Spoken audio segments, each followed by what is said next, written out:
The Haast Pass is a relatively low pass stretching from Wanaka across the Southern Alps mountain range to the west coast. It is named after a German explorer and geologist, Julius Haast.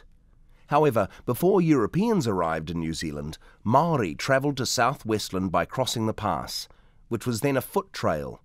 From the pass, a river led almost directly down to the west coast, where Māori found highly prized pounamu, or greenstone. The Haast Pass also served as a war trail. In 1836, a war party of about 100 warriors from the Ngāti Tama tribe travelled down the west coast, then over the pass to the head of Lake Wanaka, where they attacked members of South Island's Ngāi Tahu tribe.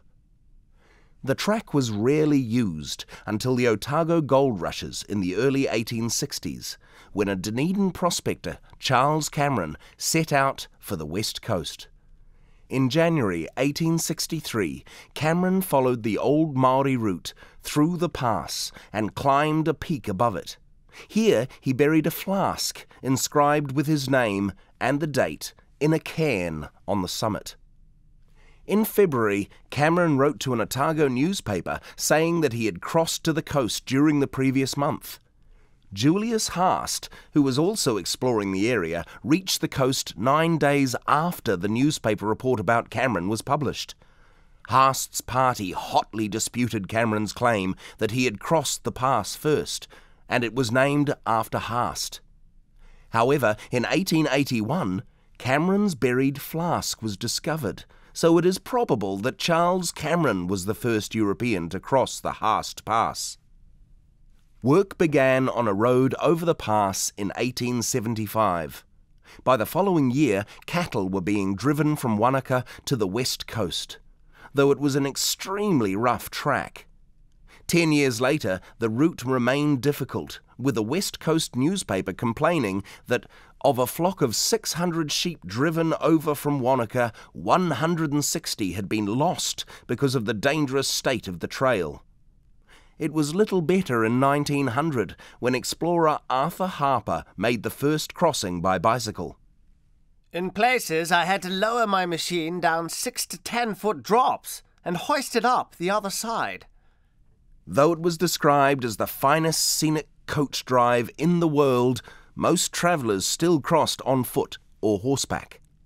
For a short way the track would be fairly dry and even, then more ups and downs and a sudden plunge into the riverbed below.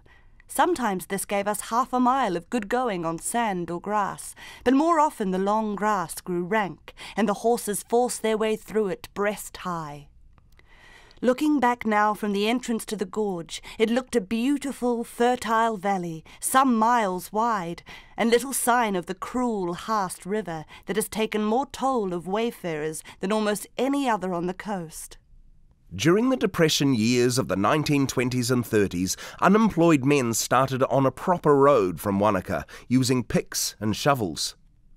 By 1940, it had reached the gates of Haast, 10 kilometres on the west coast side of the pass, when the Second World War interrupted progress.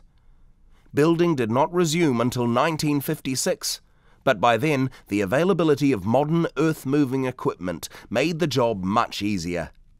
Within 4 years, the road reached Haast Township, and the long bridge over the Haast River was completed in 1962.